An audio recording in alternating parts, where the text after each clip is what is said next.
Hello class 12 welcome back to the channel. तो I hope आप लोगों ने बिजनेस स्टडीज की 4 डेज वाली स्ट्रेटेजी मेरी देख ली होगी, अपलोड कर दी थी मैंने। उसमें हम लोगों ने डिसाइड किया था कि हम आज 23rd को 3 चैप्टर्स बेस्ड के खत्म करेंगे। Chapter number 1, chapter number 2, chapter number 3। ये तीनों चैप्टर, नेचर ऑफ मैनेजमेंट, दूसरा प्रिंसिपल ऑफ मैनेजमेंट और तीसरा आपका बिजनेस एनवायरनमेंट, ये तीनों चैप्टर आपके 16 मार्क्स के हैं। 16 मार्क्स बहुत ज्यादा होते हैं 80 में से। 16 मार्क्स को पूरा कवर करने के लिए इन 3 चैप्टर को इस वीडियो में पूरा वन शॉट देखना है अच्छे से। उसके बाद क्या करना है वो बहुत इंपॉर्टेंट है। तीनों चैप्टर्स देखने के बाद वन शॉट आपको याद हो जाएंगे चैप्टर्स की, हाँ ये था। अब इन चैप्टर्स को लर्न करना है बुक से प्रॉपर रीडिंग लेके। अगर प्रॉपर रीडिंग नहीं करी तो कंटेंट याद नहीं होगा। उसके अलावा आपको हेडिंग्स को बहुत अच्छे से लिख कर करना है। बीएसटी एक चीज मांगती है आपसे, बस हेडिंग्स परफेक्ट होनी चाहिए ताकि आप कंटेंट खुद से लिख पाओ। और कंटेंट नहीं लिख पाओगे जब तक प्रॉपर चैप्टर को लर्न और रीड नहीं करोगे। उसके बाद तीसरा मोस्ट इंपॉर्टेंट काम क्या है वो सुन लो। थर्ड मोस्ट इंपॉर्टेंट टास्क ये है आपका कि तीनों चैप्टर करने के बाद केस स्टडीज को साथ साथ करना है। ये मत सोचना कि आज चैप्टर कर लेता हूं, केस स्टडीज कल करूंगा। चैप्टर के साथ साथ केस स्टडी की जाती है, अलग से नहीं की जाती, कोई ये रूल नहीं है। तो 3 चैप्टर्स करो वीडियो से अच्छे से। उसके बाद चैप्टर को ढंग से रीड करो, लर्न करो। हेडिंग्स को लिख कर देखना, बिना लिखे हेडिंग नहीं होगी। हेडिंग लिखी जाएंगी तो आराम से आप हर चीज एग्जाम में कर पाओगे। मेरी बात को ध्यान से सुनना बच्चों, मैं कुछ सोच समझ के बता रहा हूं सारी चीजें आपको यहां पर। आप शुरू कर रहे हैं चैप्टर नंबर 1, फिर 2 और फिर 3। सबसे पहला चैप्टर आपके पास आता है nature and significance of management. उस चैप्टर के अंदर क्या है, सबसे पहले पढ़ोगे मैनेजमेंट है क्या, उसके फीचर्स हैं, उसके ऑब्जेक्टिव्स हैं, उसकी इंपॉर्टेंस है, उसका नेचर है, फिर आपका कोऑर्डिनेशन है। ये चैप्टर में है। तो ब्रीफ में चैप्टर को रिवाइज करते हैं, आपको याद दिलाते हैं चैप्टर में क्या क्या था। आइए शुरू करते हैं। तो सबसे पहला, मैनेजमेंट होता क्या था। Management refers to getting things done with the aim of, हम बोलते थे अचीविंग द गोल्स, वो भी इफेक्टिवली एंड एफिशिएंटली। आपको याद होगा एग्जाम में कई बार, प्री बोर्ड्स में, हाफ ईयरलीज में, कि इफेक्टिवनेस और एफिशिएंसी पे क्वेश्चन काफी सारे बन जाते थे। तो अगर आपको एक टास्क मिला है, गोल मिला है, उसको आपने अचीव करना ही करना है। आपकी इफेक्टिवनेस है टाइम पीरियड के अंदर अंदर। और उस टास्क में आपने जो कॉस्ट लगाई है वो ज्यादा भी नहीं आनी चाहिए। अगर कॉस्ट ज्यादा आ गई, आउटपुट कम आई, तो इफेक्टिवनेस तो थी, एफिशिएंसी नहीं थी। तो ऐसे आपको एक केस दे देंगे, बताना होगा इफेक्टिवनेस एफिशिएंसी के ऊपर आप क्या लिख सकते हो, वो आपको बताना है। एग्जांपल दे रखा है, लाइक आपको 1000 यूनिट्स बनाने का टारगेट मिला है, आपने बना दी विद इन टाइम पीरियड, लेकिन आपने कॉस्ट बहुत ज्यादा लेके आई उसके, तो आपकी इफेक्टिवनेस तो थी लेकिन एफिशिएंसी नहीं थी। इस तरह से आपको क्वेश्चन करने पड़ते हैं। उसके बाद छोटे मोटी चीजें हो जाएंगी आराम से। मैनेजमेंट के फीचर्स क्या है, बहुत बच्चे कंफ्यूज रहते हैं फीचर्स में, करेक्टरिस्टिक्स में। फीचर्स, करेक्टरिस्टिक्स दोनों सेम बातें होती हैं।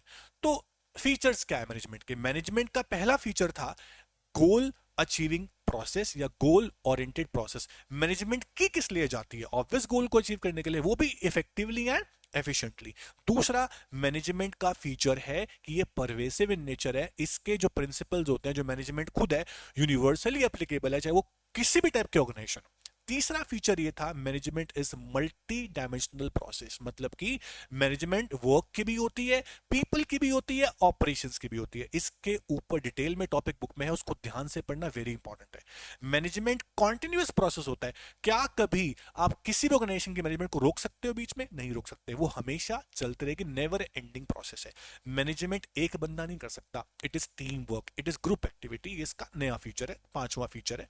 Next is dynamic function. आपको पता है कि ऑर्गेनाइजेशन जितने भी होती हैं वो सब एक एनवायरमेंट के अंदर काम करते हैं। Environment keeps on changing, environment change होगा तो आपकी ऑर्गेनाइजेशन को वो चेंजेस को एक्सेप्ट करना पड़ेगा, अडॉप्ट करना पड़ेगा। अगर आप नहीं कर पा रहे हैं तो मैनेजमेंट आपकी मदद करेगी चेंजेस को अडॉप्ट करने में। नेक्स्ट फीचर है मैनेजमेंट का, मैनेजमेंट इज इंटेंजिबल फोर्स, मतलब कि इसको ना हम देख सकते हैं ना हम टच कर सकते हैं, इट कैन बी फील। आप कहीं पर भी जाते हो और सारे कामों को परफेक्ट दिखते हैं, अच्छा लगता है, आप बोलते हो ना कि यहाँ की मैनेजमेंट बहुत बढ़िया है यार, तो ये इंटेंजिबल फोर्स है। ये थे मैनेजमेंट के फीचर्स या फिर करेक्टरिस्टिक्स। अब आते हैं मैनेजमेंट के ऑब्जेक्टिव पे। आई होप आपको याद आ रहा होगा सब कुछ, ऐसे आपको याद आना चाहिए बस, अभी आप फिर लर्न करना आराम से बैठ के इसको। मैनेजमेंट के ऑब्जेक्टिव 3 तरह के हैं, ऑर्गेनाइजेशनल, ओके, सोशल और पर्सनल। ऑर्गेनाइजेशनल ऑब्जेक्टिव को इकोनॉमिक बोल सकते हो आप। इसमें क्या था, आपकी ऑर्गेनाइजेशन सबसे पहले हम बोलते हैं सरवाइव होनी चाहिए, उसके बाद फिर आपको प्रॉफिट चाहिए होते हैं, प्रॉफिट के बाद आप चाहते हो ग्रोथ होती रहे, तो सर्वाइवल, प्रॉफिट एंड ग्रोथ, तीनों किस में आते हैं? ऑर्गेनाइजेशनल ऑब्जेक्टिव के अंदर आते हैं। इस पे केस स्टडी बनेगी तो आप लिख सकते हो बड़े आराम से। दूसरा था सोशल ऑब्जेक्टिव। सोसाइटी के लिए आप क्या करोगे? ऑब्वियस, सोसाइटी के लिए आपको फेवरेबल काम करना है, एनवायरमेंट फ्रेंडली आपके काम होने चाहिए, उसके अलावा सोसाइटी को कोई डिसएडवांटेज आपकी वजह से नहीं होनी चाहिए। नेक्स्ट इज तीसरा आता है आपका पर्सनल ऑब्जेक्टिव्स। तो वेरी इंपॉर्टेंट है। पर्सनल का मतलब क्या है कि आपके पर्सनल गोल्स भी वहां पर अचीव होने चाहिए, ऑर्गेनाइजेशन गोल के साथ साथ वो भी हो जाएंगे।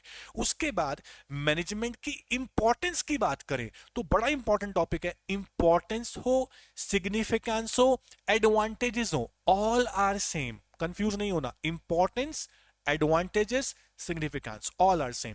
तो सबसे पहला चीज है कि मैनेजमेंट का पहला इंपॉर्टेंस ये है कि ये आपके गोल्स को अचीव करने में हेल्प करता है, ग्रुप गोल्स को। ये वेरी वेरी इंपॉर्टेंट है। उसके बाद मैनेजमेंट का सबसे बड़ा गोल था कि जो काम होना चाहिए वो इफेक्टिवनेस से और एफिशिएंसी से होना चाहिए, अभी आपने पढ़ा। तो इसका दूसरा इंपॉर्टेंस ये है, क्या? Increasing efficiency. जो काम अच्छी मैनेजमेंट से होगा वो इफेक्टिवनेस से भी होगा, एफिशिएंसी से भी होगा। उसके बाद तीसरी इंपॉर्टेंस मैनेजमेंट की है, इट क्रिएट डायनेमिक ऑर्गेनाइजेशन। मैंने बताया आपको एनवायरनमेंट कीप्स ऑन चेंजिंग, तो ऑर्गेनाइजेशन को एक्सेप्ट करना पड़ता है चेंजेस को। अगर नहीं कर पाती तो मैनेजमेंट हेल्प करती है चेंजेस को अडॉप्ट करवाने में।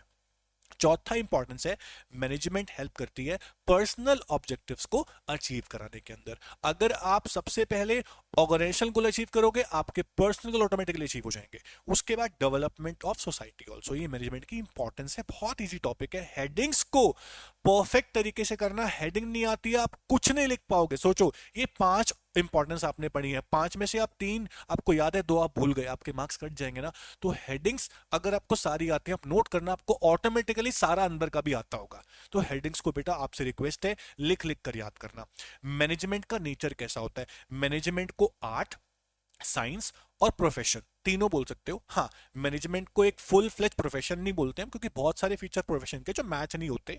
तो मैनेजमेंट को हम आर्ट कैसे बोल सकते हैं? आर्ट का मतलब क्या होता है? थियोरिटिकल नॉलेज को रियल लाइफ में प्रैक्टिकली अप्लाई करना इज कॉल्ड आर्ट। आपने सोचो, म्यूजिक सीखा है ना, म्यूजिक में आपने थ्योरी सीखी पहले तो, अब थ्योरी सीख के आप गा थोड़ी पाओगे, अब प्रैक्टिस तो आपको करनी पड़ेगी। डांस के स्टेप्स आपने देखे, सिर्फ देखने से काम नहीं होगा, आपको अप्लाई भी करने पड़ेंगे। तो हर चीज जो होती है ना, कोई भी काम हो, आपको हमेशा थ्योरेटिकल के साथ साथ प्रैक्टिकली भी करना हो, तभी आप सीख पाते हैं। तो आर्ट का मतलब क्या होता है? थ्योरेटिकल नॉलेज को प्रैक्टिकली अप्लाई करना। मैनेजमेंट भी ऐसी है। मैनेजर्स जो हैं सिर्फ एमबीए की बुक्स पढ़ के तो काम नहीं कर पाएंगे ना, उनको एक्सपीरियंस तो लेना पड़ेगा ना, इसलिए बोलते हैं कि वो आर्ट भी है, तो उसको हम आर्ट बोल सकते हैं मैनेजमेंट को। उसके बाद मैनेजमेंट को साइंस क्यों बोल सकते हैं? देखो, सबसे बड़ी बात क्या है, एग्जैक्ट साइंस मैनेजमेंट नहीं है। सोशल साइंस, हम सोशल साइंस की बात कर रहा हूँ, फुल फ्लेज साइंस नहीं बोल सकते इसको हम, क्योंकि साइंस के जो प्रिंसिपल है, जो चीजें बनी हुई है, वो कॉज और इफेक्ट पे बेस्ड है। मैनेजमेंट के भी हैं तो बोलते हैं इसको हम साइंस, लेकिन जो साइंस के प्रिंसिपल्स हैं उनमें थ्योरेटिकल बॉडी ऑफ नॉलेज भी है, कॉज इफेक्ट रिलेशनशिप भी है, यूनिवर्सली एप्लीकेबल भी वो होते हैं। लेकिन मैनेजमेंट के प्रिंसिपल में कुछ बातें ऐसी होती है जो मैच नहीं करती हैं साइंस से। पढ़ना ध्यान से। सबसे पहला सिस्टमैटिक बॉडी ऑफ नॉलेज, दूसरा प्रिंसिपल बेस्ड ऑन एक्सपेरिमेंट्स। आपको याद होगा फ्योल और टेलर दोनों के प्रिंसिपल्स एक्सपेरिमेंट पे बेस्ड हैं। यूनिवर्सल वैलिडिटी भी होती है। कह रहे as the principle of management जो है are not exact as the principle of pure science, इसलिए इसको हम एग्जैक्ट साइंस नहीं बोल सकते हैं। उसके बाद management as a profession. Profession का मतलब क्या है? देखो, teacher, doctor, lawyer, chartered accountant, all professionals. Professional बनने के लिए आपको एक एक रेस्ट्रिक्टेड एंट्री होती है। कोई एग्जाम आप पास नहीं करेंगे, आप नहीं बन सकते। देखो, डॉक्टर बनना है, एमबीबीएस करनी पड़ती है, आपको एग्जाम पास करना पड़ता है। सीए बनना है, आप सीए आईसीएस आपको पास करना पड़ता है। तो ऐसा मैनेजमेंट में अब तक नहीं है। तो बहुत सारे फीचर ऐसे हैं जो प्रोफेशन की वजह से मैच नहीं करते, तो इसलिए हम मैनेजमेंट को एज प्योर प्रोफेशन नहीं बोलते हैं। तो प्रोफेशन के फीचर क्या होता है आपको याद होने चाहिए। क्या क्या? Well defined body of knowledge, restricted entry without an exam, professional association साथ में अटैच होती हैं। सीए के साथ आईसीएआई है, जो बच्चे सीएस करते हैं आईसीएसआई है ना। तो बार काउंसिल लॉयर वालों के लिए। तो ऐसे मैनेजमेंट में कहां है? तो कुछ चीजें मैच नहीं हो पाती हैं। एथिकल कोड ऑफ कंडक्ट भी होता है, तो सर्विस मोटिव भी है। तो सारे फीचर मैच नहीं करेंगे, कुछ मैच कर जाएंगे। तो मैनेजमेंट को एग्जैक्ट प्योर प्रोफेशन आप नहीं बोल सकते हो। उसके बाद आता है बेटा कि मैनेजमेंट के लेवल्स। अगर आप देखें टॉप लेवल, मिडिल लेवल, और लोअर लेवल, ऑपरेशन लेवल भी बोलते हैं इसको। 3 लेवल्स होते हैं। टॉप लेवल में कौन आता है? CFO, CEO, directors, board of directors आप देखते हो। इनका काम क्या होता है? पॉलिसी मेकिंग करना, formulation of policies, strategies, decision making करना। और जो मिडिल लेवल है उसमें कौन आता है? मैनेजर्स आ जाते हैं। तो वो लोग क्या करते हैं? उनका काम होता है जो टॉप ने पॉलिसी बनाई है उनको इंप्लीमेंट कैसे करना है, रिसोर्सेज अरेंज करना है, स्टाफ अरेंज करना है, वो सारे काम करने हैं, है ना। और जो लोअर लेवल होता है वो क्या करते हैं? उसमें फॉरमैन्स, इंप्लॉइज, वर्कर्स आ जाते हैं। उनका काम क्या है? जो मिडल ने काम दिया है उनको अचीव करना। तो बेसिकली ये सारे लेवल्स आपको अच्छे से याद करने हैं। इसके बाद नेक्स्ट आता है मैनेजमेंट के फंक्शंस। तो planning, organising, staffing, directing, controlling, 5 तो आपको पता ही है। सिक्स्थ फंक्शन भी एक और होता है, दैट इज कोऑर्डिनेशन। कोऑर्डिनेशन को बोलते हैं एसेंस ऑफ मैनेजमेंट। ये क्वेश्चन बहुत इंपॉर्टेंट है, अच्छे से करना। व्हाई? कोऑर्डिनेशन अगर नहीं होगा तो ये पांचों फंक्शन परफॉर्म नहीं हो पाएंगे। Coordination is like a thread जिसने पांचों फंक्शन को मोतियों की तरह बांध रखा है। ये थ्रेड टूट गया तो सारे फंक्शन बिखर जाएंगे, सिंपल सी बात है। तो कोऑर्डिनेशन सारे फंक्शन को, ग्रुप एफर्ट्स को इंटीग्रेट करता है और गोल अचीव करने में हमारी हेल्प करता है। Therefore called essence of management. ठीक है, ये बहुत अच्छे से करना। तो कोऑर्डिनेशन हो गया। उसके अलावा इसके कुछ फीचर दिए हुए कोऑर्डिनेशन के। It integrate group efforts, it ensure unity of action. उसके बाद it is a continuous process, it is all pervasive function. जैसे मैनेजमेंट हर जगह दिखता है ऐसे कोऑर्डिनेशन भी आपको हर जगह लानी पड़ती है, उसके बिना काम नहीं बनेगा। उसके अलावा कोऑर्डिनेशन अपने आप नहीं होती, आपको डेलिबरेटली लानी पड़ती है, सारे डिपार्टमेंट को आपस में हेल्प करनी पड़ती है, कोऑर्डिनेट करना पड़ता है। उसके बाद it is the responsibility of all the managers. तो फर्स्ट चैप्टर में सारी बातें हैं जो हमने रिवाइज की हैं। आपको सारा का सारा चैप्टर अच्छे से लर्न करना है। कोई डाउट है मुझसे आप पूछ सकते हो। इसके बाद अब है second chapter, that is principal of management. ये जो आपके हैं ना, ये नोट्स, ये शॉर्ट नोट्स हैं, ये आपको चाहिए तो आपको मिल जाएंगे टेलीग्राम चैनल पर, इसे आप डाउनलोड कर लेना। अब हम जा रहे हैं नेक्स्ट चैप्टर की तरफ, वो है प्रिंसिपल ऑफ मैनेजमेंट। अब इस चैप्टर में क्या करना है ध्यान से सुनना। प्रिंसिपल ऑफ मैनेजमेंट में फ्योल के प्रिंसिपल है 14, टेलर के अपने प्रिंसिपल हैं, साइंटिफिक टेक्निक्स भी हैं। ध्यान से सुनना है। इस चैप्टर में से भी 3 मार्क की केस स्टडी, 4 मार्क की केस स्टडी बन सकती है। 6 मार्क का थोड़ा मुश्किल है बट एमसीक्यूज बनेंगे। ये चैप्टर भी इंपॉर्टेंट है, फोकस करके पढ़ना है। 14 प्रिंसिपल है, बहुत इंपॉर्टेंट है। शुरू करते हैं। सबसे पहले प्रिंसिपल ऑफ मैनेजमेंट के अंदर आप देखते हो nature of principal of management. बच्चों देखो, nature of principal of management और नेचर ऑफ मैनेजमेंट दोनों में मिक्सिंग मत करना, कंफ्यूजन क्रिएट नहीं होनी चाहिए। ये है nature of principal of management. Okay, Fayol के प्रिंसिपल हो या फिर टेलर के प्रिंसिपल हो, सबके फीचर नेचर सेम है। सबसे पहला यूनिवर्सल एप्लीकेबिलिटी। ये प्रिंसिपल क्या बोलता है कि फ्योल के प्रिंसिपल हो या टेलर के हो, प्रिंसिपल ऑफ मैनेजमेंट जो है वो यूनिवर्सली एप्लीकेबल है, चाहे ऑर्गेनाइजेशन स्मॉल है या लार्ज है, चाहे बिजनेस है चाहे नॉन बिजनेस है। बहुत ही इंपॉर्टेंट पॉइंट है, अच्छा पॉइंट है, सुनो ध्यान से। कह रहे they can be applied in all types of organisation, business as well as non business, small as well as large. दूसरा फीचर क्या है, दूसरा नेचर क्या है प्रिंसिपल ऑफ मैनेजमेंट की मैं बात कर रहा हूं, जर्नल गाइडलाइंस। ये प्रिंसिपल जो बनाए गए हैं ये रेडीमेड सॉल्यूशन नहीं किसी प्रॉब्लम का। ऐसा नहीं कि प्रॉब्लम जो भी आई प्रिंसिपल उठाया और लगा दिया और सॉल्व होगी, ऐसा नहीं है। ये प्रिंसिपल सिर्फ गाइडलाइंस है। सिचुएशन अलग होगी तो प्रिंसिपल को मॉडिफाई करो, फिर अप्लाई करो, सॉल्यूशन निकलेगा। ठीक है, journal guideline, not the exact solution. उसके बाद नेक्स्ट इज, चाहे फ्योल के प्रिंसिपल हो चाहे टेलर के हो, दोनों के दोनों, उन दोनों के अपने, किन दोनों के, फ्योल और टेलर के अपने अपनी प्रैक्टिस, अपने अपने एक्सपेरिमेंट के बेस पे बनाए हुए हैं बच्चों। देखो, फ्योल जो थे इंडस्ट्रियलिस्ट थे, माइनिंग इंडस्ट्री में, उनका प्रैक्टिस अलग था, उनके एक्सपेरिमेंट्स अलग थे, उनकी सिचुएशन अलग थी। टेलर जो थे वो इंजीनियर थे स्टील प्लांट के अंदर, उनका एक्सपीरियंस अलग था। तो दोनों ने अपने अलग अलग एक्सपीरियंस के बेस पे, अपनी अलग अलग प्रैक्टिस के बेस पे प्रिंसिपल्स को बनाया। ओके, उसके बाद दे आर फ्लेक्सिबल।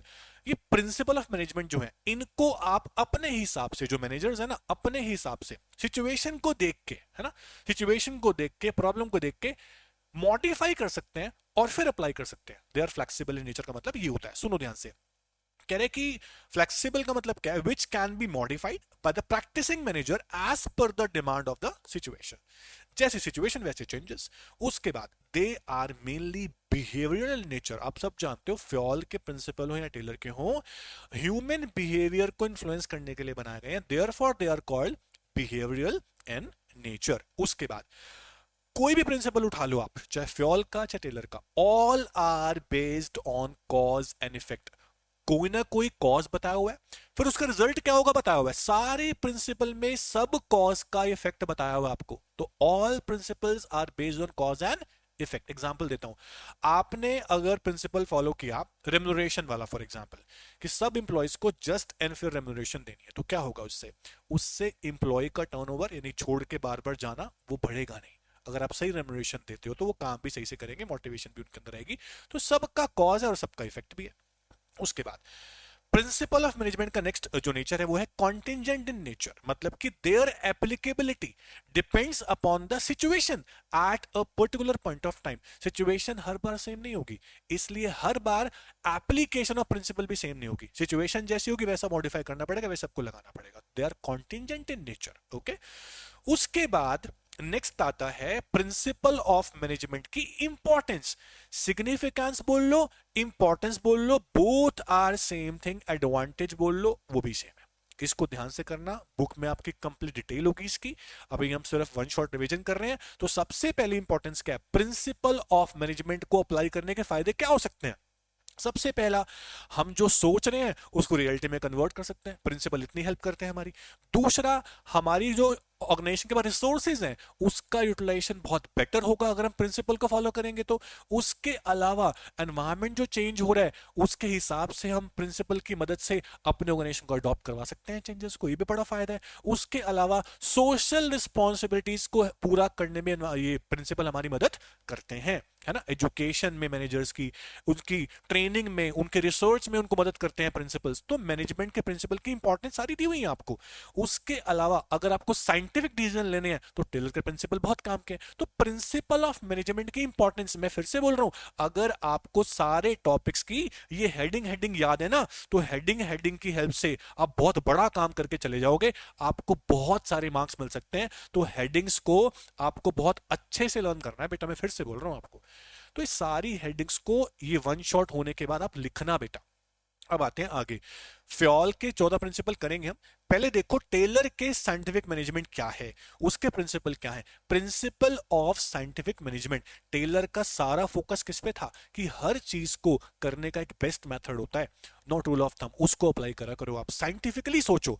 टेलर को फादर ऑफ साइंटिफिक मैनेजमेंट बोलते हैं। ये पहले बंदे थे जो मैनेजमेंट के अंदर साइंस को लेके आए थे। तो बहुत इंपॉर्टेंट चीजें हैं, सुनना ध्यान से। इसके अंदर आप देखो, आपके पास 4 साइंटिफिक प्रिंसिपल हैं, उसके बाद टेक्निक्स हैं। तो सबसे पहली चीज क्या बोलते हैं टेलर कि हर काम को करने का एक साइंटिफिक मेथड होता है, उसको आप किया करो। तो science not rule of thumb, science लगाया करो, ठीक है। उसके बाद हार्मनी नॉट डिस्कॉर्ड। देखो ये दो जो टेलर के प्रिंसिपल है ना, इन दोनों को बच्चे मिक्स कर देते हैं। मिक्स नहीं करना। जो कॉपरेशन इंडिविजुअल वाला फंक्शन प्रिंसिपल है, ये एक्सटेंशन है हार्मनी वाले का। हार्मनी वाले में क्या बातें हैं और इसमें क्या बातें हैं, सुनना ध्यान से। हार्मनी नॉट डिस्कॉर्ड क्या बोलता है, इसका मतलब है there should be mental revolution on part of managers, workers and owners to respect each other role and eliminate any kind of conflict. Class conflict नहीं होना चाहिए।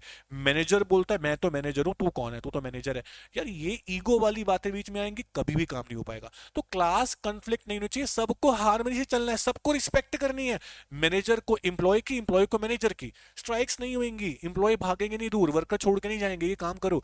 लेकिन जो कॉपरेशन वाला प्रिंसिपल है वो क्या बोलता है, वो एक्सटेंशन है, थोड़ा सा एक्सटेंशन क्या है सुनना ध्यान से।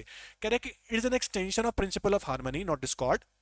जहां पर बोला गया है कि छोटे बंदे से सजेशन लेना कोई गलत नहीं है, आप छोटे नहीं हो जाओगे। अगर कोई इंप्लॉय, कोई वर्कर अपनी सजेशन देना चाहता है तो लो, क्या पता वो काम कर जाए। तो आपको ईगो नहीं लानी है, सजेशन को एक्सेप्ट करना है सबकी, चाहे वर्कर हो चाहे कोई भी हो। इससे स्ट्राइक्स नहीं होंगी, सारे मिलजुल कर काम करेंगे, कोऑर्डिनेशन बढ़ेगी और आसानी से काम होगा, ऑब्जेक्टिव अचीव होंगे आराम से आपके। ये कहता है टेलर। चौथा प्रिंसिपल टेलर का क्या बोलता है, development of each and every person to his or her greatest efficiency and prosperity. बहुत अच्छा टेलर का प्रिंसिपल है, एग्जाम में आ सकता है। केस स्टडी से तुरंत छोटी सी सुनो ध्यान से क्या है इसका मतलब है, development of competencies of all the person organisation after their scientific selection and assigning work suited to their temperament and abilities. जब भी आप किसी वर्कर का सिलेक्शन करते हो, पहली बात, जिस पोस्ट के लिए वो आया है, जो काम वो करने के लिए आया है, जो उसमें कैपेबिलिटी है, उसके हिसाब से उसको काम असाइन करो।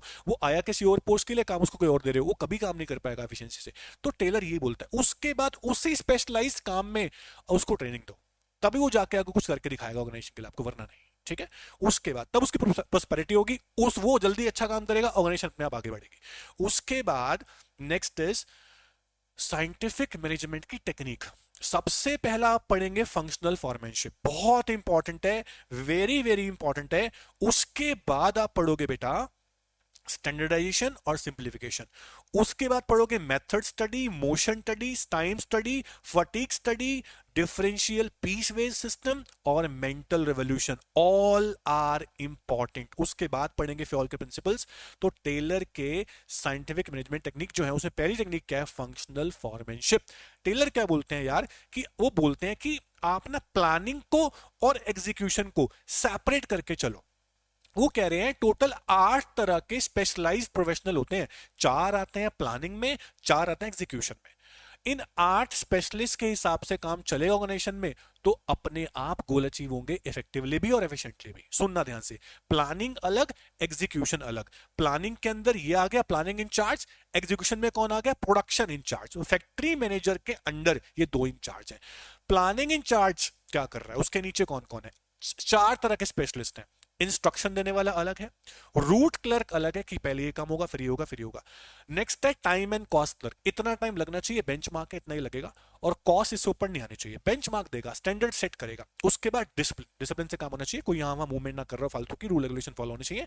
ये 4 हमारे स्पेशलाइज इंचार्ज थे। उसके बाद 4 आते हैं एग्जीक्यूशन में, कौन कौन, काम जितनी स्पीड से होना चाहिए उतनी स्पीड से हो रहा है कि नहीं, वो स्पीड बॉस देखेगा। गैंग बॉस भी है, रिपेयर बॉस, कुछ मशीन खराब होती है, प्रॉब्लम आती है, रिपेयर करने के लिए अवेलेबल है। उसके अलावा इंस्पेक्टर या फिर सुपरवाइजर। ये 8 तरह के स्पेशलिस्ट होंगे, किसके ऊपर, एक वर्कमैन के ऊपर। वो उसको देखते रहेंगे काम वो कैसे कर रहे हैं, इसके हिसाब से चलेंगे, काम अपने आप परफेक्ट होगा। तो क्या बोलते हैं, functional foremanship is a technique in which 8 type of specialist are there, कह रहे कि who keep a watch on all the workers to extract optimum performance. Simple, ये बहुत इंपॉर्टेंट है, आपको लग भी रही होगी, अच्छे से करना। उसके बाद दूसरी टेक्निक क्या है, standardisation and simplification of work. Taylor बोलते हैं अपने काम को ना कॉम्प्लेक्स मत बनाओ, उसमें स्टैंडर्ड सेट करो। स्टैंडर्ड सेट करने के बाद उस वर्क को सिंप्लीफाइड तरीके से करवाओ वर्कर से, अपने आप काम परफेक्ट होगा, बर्डन नहीं आएगी। कह रहे स्टैंडर्डाइजेशन का मतलब क्या होता है, standardization of work refers to developing the standard for each and every activity of the business. Simplification क्या होता है, to eliminate the superfluous variety of process. It result in the saving of cost of labor. Cost कम आएगी, है ना, utilisation perfect होगा, it leads to full utilisation of the resources and increasing turnover. क्या होता है टर्नओवर, मतलब company के प्रॉफिट्स, आउटपुट जो है वो ज्यादा बढ़ेंगे। नेक्स्ट टेक्निक बताइए टेलर ने, मेथड स्टडी। टेलर बोलता है बहुत सारे मेथड आपके सामने होते हैं, पर एक ऐसा बेस्ट मेथड होता है जो आपको अप्लाई करना चाहिए। कह रहे हर एक काम का अपना अलग मेथड है। बोलते हैं कि the objective of method study is to find out the one best way of doing the method, जिससे एफिशिएंसी ज्यादा आए और आपकी इफेक्टिवनेस भी आए। इससे क्या होगा, कॉस्ट सेव होगी। मोशन स्टडी, टेलर बोलते हैं कि वर्कर्स जो होते हैं ना, मूवमेंट्स करते हैं। मूवमेंट 2 तरह की होती है, एक प्रोडक्टिव एक अनप्रोडक्टिव। कई बार क्या होता है, वर्कर बेफालतू में यहां से वो मूव कर रहे हैं, शायद सामान कहीं दूर पड़ा लेने के लिए जा रहे हैं, अनप्रोडक्टिव मूवमेंट्स कहलाती है, तो टाइम वेस्ट होता है। वो कह रहे हैं मूवमेंट्स को भी देखना पड़ेगा आपको, मूवमेंट्स भी ज्यादा बेवजह की नहीं होनी चाहिए। आपके रिसोर्सेज सही जगह पर होंगे तो मूवमेंट फालतू की नहीं होंगी। अगर कोई वर्कर बेवजह कहीं जा रहा मूवमेंट कर रहा है, उसको रोको। तो इसकी स्टडी करना भी आपका काम है। उसके अलावा time study, it determine the standard time taken to perform as well as define the job। एक जॉब को, एक टास्क को करने का एक टाइम होता है, उस टाइम में काम हो रहा है या नहीं हो रहा चेक करो। अगर आप चेक नहीं करोगे तो कभी भी नहीं करोगे, फिर वो प्रॉब्लम क्रिएट करेगा। तो आपको इस पे भी ध्यान देना है ताकि आपका टाइम बचे, काम जल्दी हो जाए। फटीग स्टडी, आपको देखना है कि एक एम्प्लॉय कितनी देर तक काम करने में थक जाता है, उसको इंटरवल चाहिए होता है, टी ब्रेक चाहिए। तो कहते हैं ज्यादा टी ब्रेक्स भी नहीं देने चाहिए, कम भी, और देना तो चाहिए। तो फटीग स्टडी में क्या स्टडी करना है आपको, कि एक एम्प्लॉय को कितने फ्रीक्वेंट टाइम के बाद ब्रेक चाहिए, वो आप देख लो टास्क अचीव करने में। ऐसा नहीं कि उसको लगाए रखा गधों की तरह आपने, वो काम ही नहीं हो रहा। उसके बाद नेक्स्ट है डिफरेंशियल पीस वेज सिस्टम। कहते हैं कि आप पीस रेट मेथड फॉलो करो। अगर 1 घंटे में इतने पीस बनाओगे इतने पैसे मिलेंगे, इतने बनाओगे तो और ज्यादा मिलेंगे। इसका मतलब ये नहीं है कि इंप्लॉय क्वालिटी नहीं देख रहा और बनाया जा रहा है, आपको उसको इंसेंटिव देने हैं एक टाइम तक और दिखाना है कि इस टाइम में काम होना चाहिए, क्वालिटी सफर नहीं होनी चाहिए। उसके बाद मेंटल रेवोल्यूशन, कह रहा है कि मेंटली वर्कर भी चेंज होता है अगर उसको आप इंसेंटिव देते हो तो, या फिर कंपटीशन प्रमोट करते हो तो। वो कहता है कि it involve a change in attitude of the workers and management toward one other from competition to cooperation. आप वर्कर का जो एटीट्यूड है उसको चेंज करो, उसको बोलो तेरे को कंपटीशन नहीं करना सामने वाले वर्कर से, तेरे को कॉपरेट करना है कि मैं तेरे से ज्यादा बनाऊंगा, क्वालिटी खराब हो सकती है। तो आपको कॉपरेशन को प्रमोट करना है, कंपटीशन को नहीं। आपस में कंपटीशन नहीं होना चाहिए यार ऑर्गेनाइजेशन के अंदर, वो आप ध्यान दो। ये सारी टेलर की साइंटिफिक टेक्निक्स हैं, इन पे क्वेश्चन बनता है। उसके बाद अब है फ्योल के 14 प्रिंसिपल्स, ये आप सबको आते हैं, बहुत ही आसान है सबके प्रिंसिपल्स, फ्योल के भी आसान है, टेलर के भी आसान है। सबसे पहला प्रिंसिपल है डिवीजन ऑफ वर्क। सबसे पहला काम क्या होता है कि वर्क को डिवाइड करना है, जिसको जो काम देना है वो काम दो जिसके लिए वो बना हुआ है, ताकि साइंटिफिकली और हम बोलते हैं इफेक्टिवली वो काम कर पाए, एफिशिएंसी से काम कर पाए। दूसरा, अथॉरिटी रिस्पॉन्सिबिलिटी के अंदर बैलेंस होना चाहिए। किसी भी काम को करने के लिए एक एम्प्लॉय के पास, एक मैनेजर के पास अथॉरिटी तो होनी चाहिए ना, वरना काम ही नहीं कर पाएगा। अथॉरिटी ज्यादा भी नहीं देनी और कम, बैलेंस होना चाहिए। अथॉरिटी ज्यादा दे दी तो मिस यूज करता है ना। रिस्पॉन्सिबिलिटी में बैलेंस होना चाहिए, सब आपको ध्यान देना है। उसके बाद नेक्स्ट इज डिसिप्लिन। आपको देखना है ऑर्गेनाइजेशन में कुछ रूल रेगुलेशन है, कोड ऑफ कंडक्ट है, उसको सारे इंप्लॉइज फॉलो करें। ठीक है, फॉलो करेंगे तो ही काम एफिशिएंसी से इफेक्टिवली हो पाएगा। यूनिटी ऑफ कमांड और यूनिटी ऑफ डायरेक्शन दोनों बहुत इंपॉर्टेंट है, इसमें डिफरेंस भी आता है एग्जाम के अंदर। यूनिटी ऑफ कमांड क्या बोलता है कि एक बॉस होना चाहिए आपके ऊपर, ठीक है। दो बॉस से ऑर्डर लोगे दिक्कत होगी। There should be one boss, only one boss for every employee, वरना दिक्कत क्रिएट करते हैं। If an employee get order from two bosses, two superiors, तो उसको प्रॉब्लम क्रिएट होगी, है ना। तो वॉलेट होगा प्रिंसिपल। डायरेक्शन क्या बोलता है कि आपका गोल एक होना चाहिए। कह रहे each group of activities having the same objective must have one head and one plan. दोनों में मिक्स मत करना, बहुत इंपॉर्टेंट है ये। उसके बाद नेक्स्ट था subordinate of individual interest to the general interest. बहुत ही इंपॉर्टेंट है, ध्यान से करना। आपको प्रायोरिटी किसको देनी है? ऑर्गेनाइजेशनल गोल्स को, ना कि अपने पर्सनल गोल्स को। कह रहे the interest of organisation should be take priority over the individual interest. आपका अपना इंटरेस्ट अपने आप पूरा हो जाएगा, आप ऑर्गेनाइजेशन ऑब्जेक्टिव अचीव करने में हेल्प करोगे तो। नेक्स्ट दिस था रेम्युनरेशन। रेम्युनरेशन क्या होता है? सैलरी, वेज जो आप देते हो वो जस्ट एंड फेयर, डिस्क्रिमिनेशन उसमें नहीं होना चाहिए। जितना बनता है सैलरी वेजेस उतना उसको दो, ठीक है। To overall pay and compensation should be fair for both employee and organisation. उसके बाद सेंट्रलाइजेशन एंड डिसेंट्रलाइजेशन। कहते हैं कि आपकी ऑर्गेनाइजेशन कंप्लीटली सेंट्रलाइज और कंप्लीटली डिसेंट्रलाइज भी नहीं होनी चाहिए, बैलेंस होना चाहिए। सेंट्रलाइजेशन क्या होता है कि आप सारे डिसीजन खुद ले रहे हो, काम बांट नहीं रखा। डिसेंट्रलाइजेशन क्या होता है? काम को नीचे आप बांट देते हो। तो दोनों में बैलेंस रखो। उसके बाद नेक्स्ट इज स्केलर चेन। कहते हैं कि आपको हमेशा जो कमांड्स लेनी है, जो ऑर्डर्स देने हैं या अपना रिपोर्टिंग करनी है, तो एक तरीके से चलेगा, एक चेन से चलेगा। वो स्केलर चेन होता है, आपको फ्लो में चल रहा है। The formal lines of authority between superior and subordinate वो चलती रहेंगी हाईएस्ट टू लोएस्ट लेवल तक। लेकिन अगर कोई इमरजेंसी आती है तो बीच में आप वॉलेट करके बात कर सकते हो, उसे बोलते हैं गैंग प्लैंक। जैसे कि ए बी, बी के बाद सी, सी के बाद डी, डी के बाद हम वो ऐसे चलेगा। लेकिन अगर इमरजेंसी आती है तो डी, जी से भी बात कर सकता है, उसे बोलते हैं गैंग प्लैंक। उसके बाद नेक्स्ट क्या था? ऑर्डर। हर चीज, हर चीज और हर, इवन हम बोलते हैं ना कि चाहे कोई मैनेजर ही क्यों ना हो, सबकी अपनी अलग अलग जगह होनी चाहिए। अगर चीजें जगह पर होंगी, अपनी जगह पर होंगी, तो इससे टाइम बहुत सेव होगा, एफिशिएंसी आ सकती है। A place for everything and everything in its place. एक हर चीज की अपनी अलग जगह होनी चाहिए और जगह पे हर चीज अवेलेबल होनी चाहिए। तो पीपल हो चाहे मटेरियल हो, चाहे इंसान हो चाहे मटेरियल हो, सबकी अपनी प्रॉपर प्लेस होनी चाहिए। वो भी जैसे एक आपका फैक्ट्री है, फैक्ट्री में जहां प्रोडक्शन होता है उसके पास ही टूल्स होने चाहिए, एम्प्लॉय को दूर नहीं जाना पड़े, है ना। वो बहुत दिक्कत क्रिएट करेगा। उसके बाद नेक्स्ट था आपका equity. The working environment of any organisation should be free from all discrimination. सबको आपको बराबरी से लेके चलना है, सबको जस्टिस से लेके चलना है, डिस्क्रिमिनेशन नहीं होनी चाहिए। उसके बाद stability of personal, personal staff. आपका स्टाफ जो है, जो अपने अपॉइंट किया है, उसको रेगुलर टाइम पीरियड तक, कहते हैं कि बार बार जो है ना, आप स्टाफ को चेंज मत करो पोजीशन से अपनी। बार बार चेंज करोगे वो इफेक्टिवनेस खत्म हो जाएगी। एक एम्प्लॉय को लंबे समय तक एक ही काम करता रहे ना, तो स्पेशलाइजेशन आती है, वो आपको बनाकर चलनी है, ये बहुत इंपॉर्टेंट है। उसके बाद इनिशिएटिव। हर एम्प्लॉय को, हर वर्कर को आप बार बार एनकरेज करो कि वो इनिशिएटिव ले काम के लिए। इनिशिएटिव लेगा तो मोटिवेशन है कि वो काम करेगा। फर्स्ट स्टेप के लिए आपको बढ़ावा देना है, अपने आप फिर आगे एग्जीक्यूशन करता चला जाएगा वो। उसके बाद है ई स्पिरिट दी कॉप्स, वेरी वेरी इंपॉर्टेंट।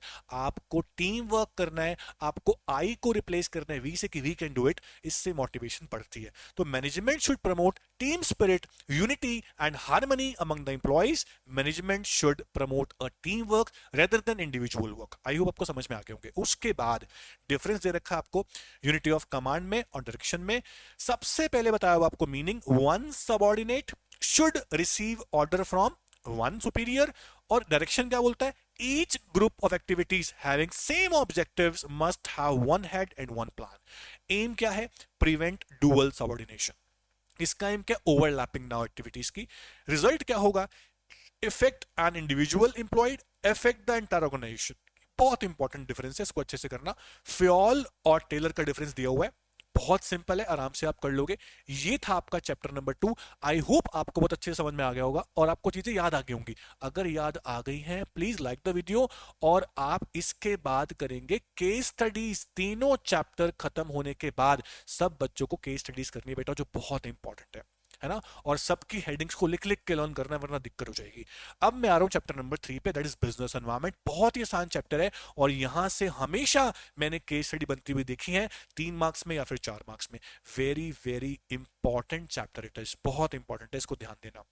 तो बिजनेस एनवायरनमेंट का मतलब क्या है, ऐसे एक्सटर्नल फैक्टर्स जो आपके कंट्रोल में नहीं होते, बियॉन्ड द कंट्रोल होते हैं। तो business environment can be defined as those forces, individual हो सकते हैं, इंस्टीट्यूशन हो सकती हैं, who have the ability to influence the working of nation. जो भी फैक्टर आपकी ऑर्गेनाइजेशन को अफेक्ट कर सकता है as a part of environment, चाहे इंटरनल हो चाहे एक्सटर्नल हो। उसके बाद बोल रहा है बिजनेस एनवायरनमेंट के फीचर्स क्या हैं। सबसे पहला फीचर है दोस्तों, totality of external forces. Business environment जो है वो सम टोटल होता है किसका, एक्सटर्नल फैक्टर्स का, जो आपकी ऑर्गेनाइजेशन को अफेक्ट कर सकते हैं। उसके बाद एनवायरनमेंट के अंदर 2 तरह के फोर्स होते हैं, एक स्पेसिफिक, एक journal. Very very important point है, ध्यान से आपको सुनना है। कह रहे business environment includes both specific and journal forces. Specific force क्या होते हैं, जैसे कि जो डायरेक्ट इंपैक्ट करते हैं आपके बिजनेस को, इन्वेस्टर्स हो गए, कॉम्पिटिटर्स हो गए, कस्टमर्स हो गए, who influence directly the business. उसके अलावा जो जर्नल फोर्सेस होते हैं वो क्या होते हैं, जैसे कि social, political, economic, legal factors हो गए, ये इनडायरेक्टली आपको इफेक्ट करते हैं। तो दोनों तरह के फोर्सेस अवेलेबल है एनवायरनमेंट के अंदर। आपको ये फीचर लिखना है। फीचर्स एग्जाम में आ सकते हैं, हर केस स्टडी में पूछे जाते हैं, इसको ध्यान से करना। फिर से बात आ गई केस स्टडी या जो भी आ जाए, हेडिंग्स तो परफेक्ट होनी ही चाहिए। उसके बाद इंटर रिलेटेडनेस, जो एनवायरनमेंट होता है उसके जो फैक्टर्स होते हैं आपस में क्या होते हैं, इंटर रिलेटेड होते हैं। उसके अलावा एनवायरनमेंट जो होता है is dynamic in nature. Environment कभी भी एक जैसा नहीं रहता है, इट कीप्स ऑन चेंजिंग, उसे बोलते हैं डायनेमिक इन नेचर। उसके बाद हमें नहीं पता कि कल क्या होगा। एनवायरनमेंट जो है वो अनसर्टेन इन नेचर होता है। बिजनेस एनवायरनमेंट तो हम कहते हैं इट इज अनसर्टेन, कल को कौन सा नया लॉ आ जाए, कल को नया कौन सी नई टेक्नोलॉजी आ जाए, हमें नहीं पता, नया कॉम्पिटिटर सामने आ जाए, तो हमें नहीं पता होता, तो इसे बोलते हैं अनसर्टेन। एनवायरनमेंट को समझना बहुत मुश्किल होता है क्योंकि बहुत सारे फैक्टर्स होते हैं, इसलिए बोलते हैं it is complex in nature. Business environment जो है is complex which is easy to understand in parts separately but difficult to understand totality, है ना। इंडिविजुअली समझ सकते हैं, टोटल में नहीं समझ सकते हैं, तो इसे बोलते हैं complex in nature. Her business environment के अंदर हम क्या देखते हैं कि आपस में जो उसके फैक्टर होते हैं वो इंटर रिलेटेड होते हैं। उसके बाद नेक्स्ट बोल रहा है, अगर आप बिजनेस एनवायरनमेंट को समझ के चलोगे, हमेशा समझोगे, तो आपको बहुत सारे बेनिफिट होंगे। बिजनेस एनवायरनमेंट की इंपॉर्टेंस, बिजनेस एनवायरनमेंट की एडवांटेजेस आ जाएं तो सेम आंसर है और वेरी वेरी वेरी इंपॉर्टेंट है बच्चों। कह रहे हैं अगर आप बिजनेस एनवायरनमेंट को पहले ही समझ लेते हो तो आपको क्या फायदा मिलता है, आप अपॉर्चुनिटीज का पहला पहला फायदा उठा सकते हो। स्वॉट एनालिसिस आपको पढ़ना है इसके अंदर, है ना। Strength, weakness, opportunity and threats, very important है। सबसे पहला आप देखो, बिजनेस एनवायरनमेंट को समझोगे तो आप अपॉर्चुनिटीज का फायदा पहले पहले उठा पाओगे। पढ़ते हैं इसको, क्या लिखा है इसके अंदर, identification of opportunity to get first mover advantages. जैसे कि मारुति ने समझा था कि लोगों को क्या चाहिए, लोगों को माइलेज वाली कार चाहिए, छोटी कार चाहिए, चीप चाहिए, मेंटेनेंस भी कम हो, है ना, एवरेज भी दे, सब लोग अफोर्ड भी कर पाए, तो स्मॉल कार्स में मारुति की मोनोपोली है, तो उसने पहला फायदा उठा लिया। इसे बोलते हैं एनवायरनमेंट को समझना। दूसरा, अगर हम एनवायरनमेंट को ध्यान से स्टडी करेंगे, सबसे पहले स्टडी करेंगे, तो जो आने वाले अर्ली वार्निंग सिग्नल्स हैं जो बताते हैं कि आपको ये प्रॉब्लम हो सकती है, थ्रेट्स जिसे हम बोलते हैं, उसको आप रिमूव कर पाओगे अगर आप एनवायरनमेंट को समझोगे तो identification of threats is the second advantage of business environment. तो क्या लिखा है इसके अंदर? Correct knowledge of business environment help an organisation to identify those threats जो एडवर्स इफेक्ट डाल सकते हैं, उसको पहले से हटा सकते हो आप। उसके बाद जैसे एग्जांपल दे रहे हैं कि बजाज ऑटो ने इंप्रूवमेंट्स करी अपने व्हीकल्स के अंदर, को लगता था कि आगे होंडा व्हीकल लेके आने वाला है अपने, तो पहले इंप्रूवमेंट कर लिए, थ्रेट था वो हटा दिया, सिंपल स्टडी के तभी तो हटा पाया। तीसरा इंपॉर्टेंस क्या एनवायरमेंट का? Tapping useful resources. कभी कभी क्या होता है, एनवायरमेंट जब चेंज होता है ना, तो उसमें बहुत सारे ऐसे फैक्टर होते हैं, रिसोर्स होते हैं, इसका फायदा उठा सकते हैं। हमारे पास जो रिसोर्स पड़े हुए हैं उसका फायदा उठा सकते हैं, एनवायरमेंट के अंदर फेवरेबल चेंज है तो स्टडी करोगे तब पता लगेगा आपको क्या फायदा उठा सकते हैं। उसके बाद नेक्स्ट है कोपिंग विद रैपिड चेंजेस। आप सबको पता है कि एनवायरनमेंट कीप्स ऑन चेंजिंग। अब एनवायरनमेंट बदलेगा और आप उसके लिए सबसे पहले अटेंटिव नहीं रहोगे, स्टेप नहीं लोगे, तो प्रॉब्लम क्रिएट होगी। तो रैपिड चेंजेस अगर हो रहे हैं एनवायरनमेंट के अंदर तो उसकी स्टडी करो एनवायरनमेंट की, और फिर चेंजेस को एक्सेप्ट करो और अपने ऑर्गेनाइजेशन को स्मूथली चलाओ। तो कह रहे हैं कि continuous study of business environment help in knowing the changes which are taking place in the organisation in the environment, thus they can be faced effectively. उसके बाद नेक्स्ट इज, अगर आपने एनवायरनमेंट को प्रॉपर समझ लिया पहले ही, तो एनवायरनमेंट को पहले ही समझने के बाद आप जल्दी से पहले से पॉलिसी बना लोगे, काम फटाफट शुरू हो जाएगा आपका। तो कह रहे हैं कि assisting in planning and policy formulation, understanding and analysis of environment help organization in planning and policy formulation. For example, ITC hotel ने प्लान किया न्यू होटल इन इंडिया, क्योंकि देखा जब टूरिज्म बहुत बूम पे है तो पॉलिसी बना दी होटल्स खोलने के लिए। तो ये चीज होती है, एनवायरनमेंट को जो पहले स्टडी कर लेगा वो पहले फायदा उठा पाएगा। तो एनवायरनमेंट की इंपॉर्टेंस है, बिजनेस एनवायरनमेंट को स्टडी करने से क्या फायदे हो सकते हैं ये यहां पर लिखे हुए हैं। ठीक है, अब सुनो ध्यान से, क्वेश्चन बनेंगे इंटरनल एक्सटर्नल फोर्सेस पे, तो पता होना चाहिए आपको इंटरनल फोर्सेस कौन से होते हैं, एक्सटर्नल फोर्सेस कौन से होते हैं। सबसे पहला, customers, honours, investors, suppliers, creditors, employees, trade unions और कॉम्पिटिटर्स, ये सारे इंटरनल फैक्टर्स के पार्ट हैं। ये डायरेक्टली आपके बिजनेस को फर्क डालेंगे, स्पेसिफिक फैक्टर्स बोलते हैं इसको। और जो हमारे एक्सटर्नल एनवायरनमेंट है वो कौन से हैं? Economic, social, political, technical, legal, ये आपके एक्सटर्नल फैक्टर्स हैं, यानी कि इनडायरेक्टली इम्पैक्ट डालेंगे बिजनेस को, आपके जनरल एनवायरनमेंट बोलते हैं इसको। इन सब के ऊपर क्वेश्चन बनता है और डेफिनेटली बनता है, इसके ऊपर भी बनता है। इन टॉपिक को बहुत ध्यान से लर्न करना है, ये आ गया तो पूरा चैप्टर आ गया, तो बहुत ध्यान से पढ़ना अब आगे जो आने वाला है।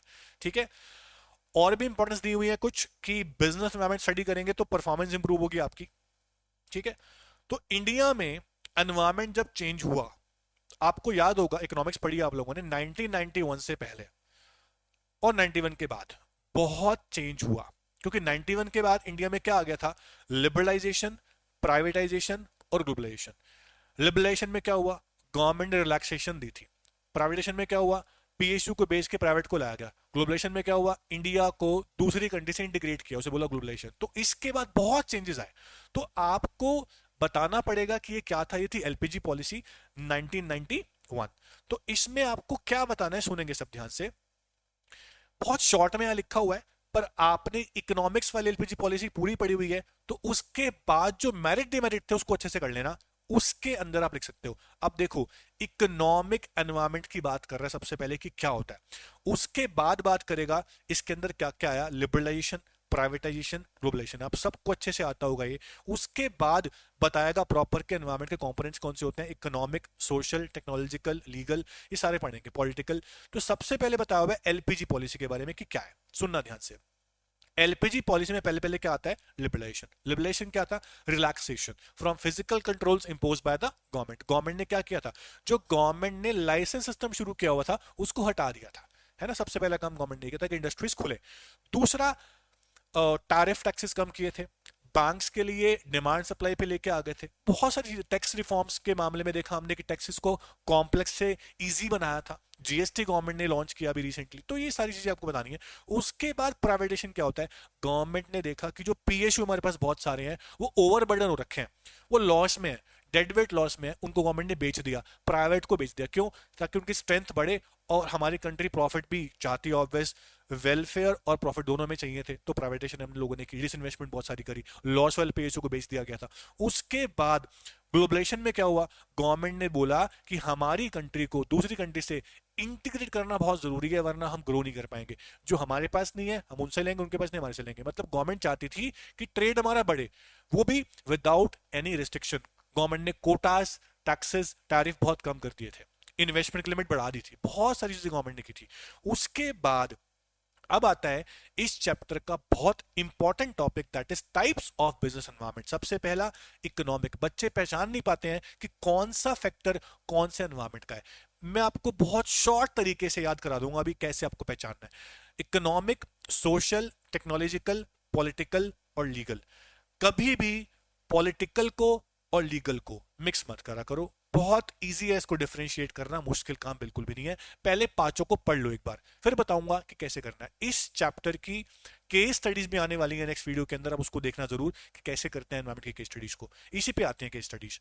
सबसे पहला इकोनॉमिक एनवायरमेंट क्या है। It has immediate and direct economic impact on business. सबसे पहली बात, जहां भी आपको दिख रहा हो कि बिजनेस की प्रॉफिटेबिलिटी सफर हो रही है due to changes in economic environment, जैसे कि कोई भी ऐसा फैक्टर हो जो इकोनॉमिक फैक्टर हो, रेट ऑफ इंटरेस्ट है, इन्फ्लेशन है, प्राइजेस जिसे हम बोलते हैं, ऐसे कोई भी फैक्टर हो जो ऑर्गेनाइजेशन को अफेक्ट कर रहे हो, तो इकोनॉमिक एनवायरनमेंट चेंज हो रहा है। एग्जांपल देखना, इन्फ्लेशन है, रेट ऑफ इंटरेस्ट है, लोगों की इनकम चेंज हो गई, मॉनेटरी पॉलिसी चेंज हो गई, प्राइस लेवल चेंज हो गया, ये सारे फैक्टर्स इकोनॉमिक एनवायरनमेंट के अंदर आते हैं।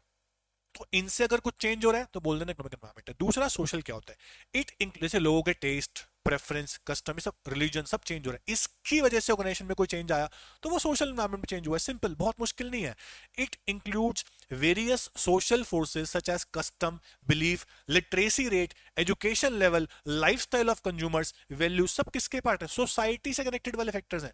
तो ये किसके पार्ट हुए, सोशल एनवायरनमेंट के पार्ट हुए। एग्जांपल दे रहा है, nowadays people are paying more attention toward their health. तो किसकी लाइन है ये, लोगों की बात हो रही है, लोग हेल्थ को अटेंशन दे रहे हैं, सोशल एनवायरनमेंट है, इकोनॉमिक नहीं है। समझ रहे हो मेरी बात, ऐसे करना। टेक्नोलॉजी वाला तो बहुत ही आसान होता है, टेक्नोलॉजी के पिक्चर बेस्ड क्वेश्चन भी एग्जांपल आपको देखने को मिलते हैं पेपर के अंदर। अगर कोई टेक्नोलॉजी वाला पॉइंट दिया हुआ है, जैसे कि कंप्यूटर्स आ गए हैं, इंटरनेट आ गया, उसकी वजह से कुछ आपको देखना पड़ रहा है, तो आप बोलोगे टेक्नोलॉजिकल फैक्टर है। It provide new and advance way of technique of production, a businessman must closely monitor. Her business को देखना चाहिए कि मार्केट में अगर कोई नई टेक्नोलॉजी आई, अडॉप्ट करना पड़ेगा। अडॉप्ट नहीं करेंगे तो आपका बिजनेस सफर हो सकता है। तो आपको एनवायरनमेंट के साथ साथ बदलना पड़ता है, चाहे इकोनॉमिक चेंज हो, चाहे सोशल एनवायरनमेंट में चेंज हो, चाहे टेक्नोलॉजिकल में हो, आपको उसके साथ साथ अपने आप को ढालना पड़ेगा। आप नई चेंज लेके आ पाओगे, आपकी ऑर्गेनाइजेशन सर्वाइव नहीं कर पाएगी, ना प्रॉफिट अर्न कर पाएगी, ना ग्रोथ हो पाएगी। तो ध्यान रखना है। उसके बाद नेक्स्ट, पॉलिटिकल एनवायरनमेंट। इसमें क्या होता है, अगर कोई भी पॉलिटिकल सिचुएशन चेंज हो रही है, एग्जांपल देखो ध्यान से, बहुत इंपॉर्टेंट है, पॉलिटिकल स्टेबिलिटी बहुत जरूरी होती है। अगर कंट्री में हमारी में बहुत ज्यादा पॉलिटिकल इनस्टेबिलिटी है, सरकार बार बार बदलती है, ऐसा कुछ फैक्टर देखने को मिल गया आपको, तो आप बोलोगे ये पॉलिटिकल एनवायरनमेंट है। इससे आपको ध्यान रखना है, क्या है? उसके बाद नेक्स्ट इज, हम बोलते हैं कि लीगल एनवायरनमेंट क्या होता है। कोई भी नया लॉ आया, कोई भी नया रूल आया, कोई भी नया एक्ट आया, all are part of legal, not political. Rule, law और कोई एक्ट, ठीक है, ध्यान से करना। It constitute the laws and legislation pass by government. GST आ गया, this is not political, this is legal, ध्यान रखना। ऐसी बातें करो। Example, advertisement of alcoholic products is prohibited, government ने को रूल बनाया, तो ये क्या है, लीगल एनवायरनमेंट है, ये पॉलिटिकल एनवायरनमेंट नहीं है। गवर्नमेंट नाम देखते हो, पॉलिटिकल मार्क कर देते हो, ऐसे नहीं करना आपको। आपको देखना है कि वो लॉ है, एक्ट है या रूल है, उसके बाद काम कर। कोई लेजिस्लेशन पास हुई है नहीं, ठीक है, एमएसपी आया तो पॉलिटिकल नहीं है, लीगल है। केस स्टडीज इस चैप्टर में से पॉलिटिकल, इकोनॉमिक, लीगल, सोशल सब के ऊपर बन सकती हैं। बिजनेस एनवायरनमेंट की इंपॉर्टेंस बहुत ध्यान से करना, उसके फीचर आराम से करना। तीनों चैप्टर मैंने आपको रिवाइज करा दिए। इसके बाद इनकी केस स्टडी भी आएंगी, उसकी वीडियो आप देख लेना। केस स्टडीज तो छोड़ के जा नहीं सकते हम बिल्कुल भी, सबकी प्रैक्टिस करनी है आपको। अभी आपसे मेरी रिक्वेस्ट है, तीनों चैप्टर आप लोग कर चुके हो, इसको पहले ढंग से बुक रीड करो, कंटेंट को याद करो, हेडिंग्स को लिख लिख के करो, उसके बाद केस स्टडी करना। पहले तीनों चैप्टर लर्न होने चाहिए। अगर कोई आपसे पूछे भाई इन तीनों चैप्टर में इस टॉपिक की हेडिंग बता दे फटाफट, तो आप बता दो। ऐसे आपको करनी है, और वो कैसे होंगी उसका एक ही तरीका है, हेडिंग को लिख कर करना, बोल के करोगे याद नहीं रहेंगी, हेडिंग को लिखना पड़ेगा, लिखना पड़ेगा और लिखना पड़ेगा। ऑल द वेरी बेस्ट, तीनों चैप्टर को अच्छे से लर्न करो, उसके बाद आगे जो वीडियो आएंगे उसको देखते रहना। ओके, चलो तैयारी करो बहुत डट के अच्छे से बच्चों। Thank you so much, all the best, take care.